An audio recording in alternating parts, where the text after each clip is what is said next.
The following is a transcript of an interview that was recorded on January 7, 2016. It has been recently edited to cut out any personal information for the release with a few exceptions. The interview is a retired Nickelodeon executive. He wishes to be anonymous, so he is hereby referred as executive in this interview. He agreed to publicly release this transcript so long as the edits were made. We are recording now. So, you're a former executive at Nickelodeon? That is correct. How long have you been working in that field until you decide to retire? About 10 years now, I think. Before that, I was working at two positions, mainly as producer of SpongeBob and manager for the staff since my employment in 2000. I'm a family man. I have a son is going to be 16 years of age this year now. My wife and I are now preparing for his birthday. How nice. Did you ever tell him that you were an executive at Nickelodeon? Yeah, I did, but he didn't believe me at first until I showed the proof, and you wouldn't believe the look on his face. Okay, back on track. So, when you were promoted as an executive? In 2004, just when the SpongeBob SquarePants movie was released, my boss came into my office and said I was going to be promoted as executive since I had a business degree and some explanation to supervision and jackpot. I got a promotion and another career may laid out in front of me. When I go home, I told my wife and she was excited to hear that be promoted to the executive level since the executives are well paid, and why so? We're going to be rich. What's your opinion on the current status of SpongeBob and Nickelodeon? Well, is it clear that SpongeBob and Nickelodeon have fallen from grace in the past years? Nickelodeon just keep rushing out media shows with a horrible rating, and on the other hand, has just been completed trash with horrible jokes and episodes such as Amphibious, One Course Meal, or as originally titled, Plankton Got Served. Now, SpongeBob has touched on suicide before, but not as disgusting as being spread at this once. It was so terrible my kid hated it, and even the entire staff, despite its very existence. But what about the other executives? Simply, they don't care. They just want to get their money as soon as possible, and that means giving us a pass on every horrible shows and episode. Honestly, a few good ones don't get aired, but there's a really good episode on Nickelodeon. I guess I'm the only guy that cares about quality, but since Steven Hillenburg returning to SpongeBob, so I bet Nickelodeon is going to get better and return to what it used to be. Now you had a spark further my incident in you because of that phone call. What about it? Well, because you mentioned that there was an incident on Nickelodeon's channel over the phone. Oh yes, that was a few years ago. Now let me be clear, this is something I don't want to remember and not is a lost episode that you see it on the internet. They don't exist, but we do similar things with the sponge who can fly. But if it was to look away in the vault, never be seen again, it would only use the lost episode word as a primary target and nothing was strange about it. No, this is completely different thing and no one heard of it. Can you describe this particular incident? I never told anyone this, but here goes. Basically, it was a single interest, but nothing of all interest I've seen before. Kinda like the Max Herbroom interest, except longer. I was sick with the flu, and so I stayed home. I heard that a new SpongeBob episode was going to get aired that day, so I told my son, and he really joins me. He was thinking it was just another priority written episode to face pop, knowing how bad the show has gone. We sat on the sofa, staring at the TV, watching other shows and advancements. At 12:17, the episode finally was about to air, but before the SpongeBob intro was going to come on, there was a stump flicker static on the events. I can't remember not how I don't care about is that I am going to strike the following events. I can still remember my son saying, "What's wrong with the TV, Dad?" until the screen was fully interrupted by static. I immediately called my boss to see what was going on. He told me that someone was jamming Nickelodeon singles and that he will call me back to keep me updated and notify developments. He hung on and resumed watching the TV. The statics vanished and there was a title name instantly, but the interest changed to Heart and Min. They kept changing and numbers the title's fixtures for seconds. How long was this? It's just less for a minute, and then the opening showed. It was corporate text, but I'm pretty sure that it was just one person who made this fan-made episode. So it was unofficial. Of course it was. The creators never created this, obviously.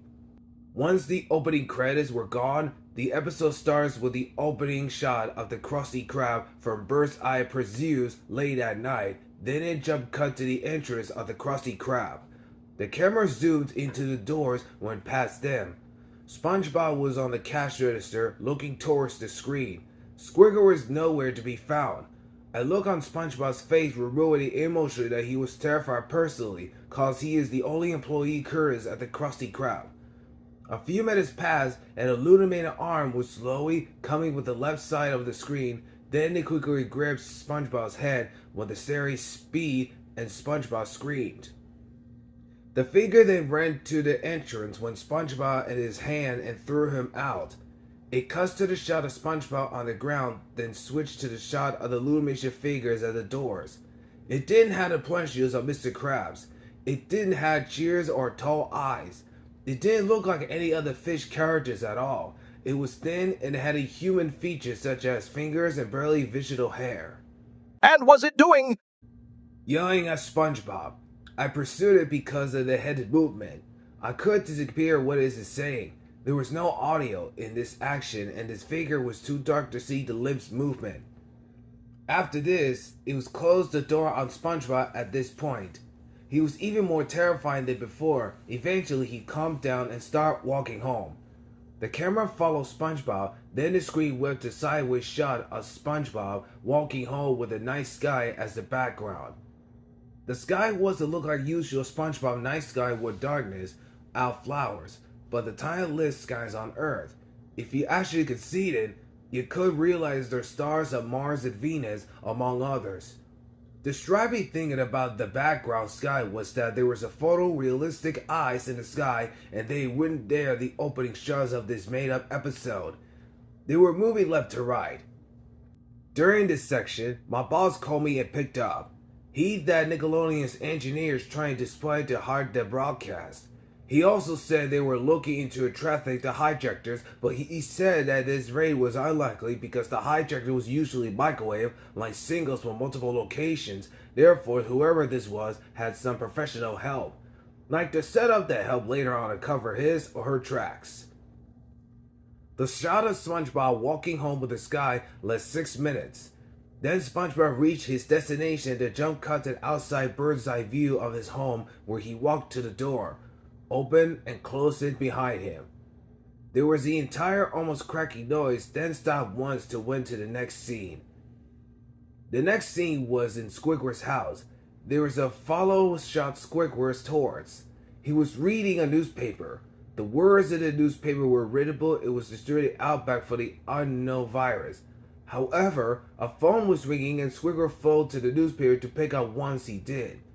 There was a blondie voice, that sound effect they use in cartoons. Anyways, Squidward replied with, "Yeah," and "Okay, I will be there." Personally, this voice was telling him to come to the locations. He put this newspaper on the table and walks out to the front door, but I could remember seeing the opening doorway that Squidward did not include in his house and looked something familiar. How did your son react to this episode? Nothing. He was just bland for some reason. Damn it! Crap! Are you okay? Yeah, just overreacting. That's why I do not want to talk about this incident. It's just something... Never mind. So anyways, Squidward entered his car, which was really seen in the episode, and started it. He began driving on the dirt road, and I don't know why, but it's just odd for the dirt road into his appearance at this house. My boss texted me this time to ask me to bring a video camera or something. We don't have video cameras, only just the late 1990s camera that were never used after the 2000s that were put in our closet. I rushed there and picked up the camera, then rushed back to our sofa. Squidward was still driving on that dirt road, then back van was soon following him, then would van pass and turn right to what appeared to be an abandoned schoolhouse. The screen soon went black and whispered were about it and an image cut off for 15 minutes. I loaded my camera and took a picture before it faded away. It was the image of the man in the white shirt holding a sheet stated with the unknown subword. Then my boss called me and I rushed it to pick up. He told me that they are going to cut the station temporary for 26 hours. After Tracy and Hyatt, the broadcast work said it caused a fail. He told me to bring the camera tomorrow and hung up. Another image, video or grift. Oh God. What happened? It was the image or grift or video. I don't freaking care. It was a grift or freaking image of my house in my bedroom. There was a theme of SpongeBob failing into storage somewhere and some figure walked through to the open doorway. I take my camera and took a photo, then black out. The screen went black, they shut down the station. The broadcast had ended. But before the next popped out and read, "Be seeing you soon." My son and me were shocked. I turned off the TV and my son never went to bed that night out of the fear what would happen to him. I had to explain this to my wife, which was less than similar. Screw this, I'm out. I should have never mentioned it over the phone. What about the camera? Oh yeah, sure answer. I have it and the photos with it. Did they try confiscated the photos? That's a yes or no. Yes, they confiscated all the photos and videos of the incident, but not mine when I came to Nickelodeon Studios and to my boss's office. He told me to leave and keep the camera. I asked why, and he said that he'd always be better than the other executives, and he mentioned that Nickelodeon's CEO ordered all photos and videos to be confiscated and destroyed. He said that I should keep the photos, but saying that was a huge, but he was willing to take the chances. I left the studio but kept my job for a few years, but due to security reason, I retired and I was at the right age. But the scary thing is that this whole incident was covered up quietly, the fact that near a news article not anyone mentioned or aware of the incidents. Anyways, can we terminate this interview? Yes, if you wish.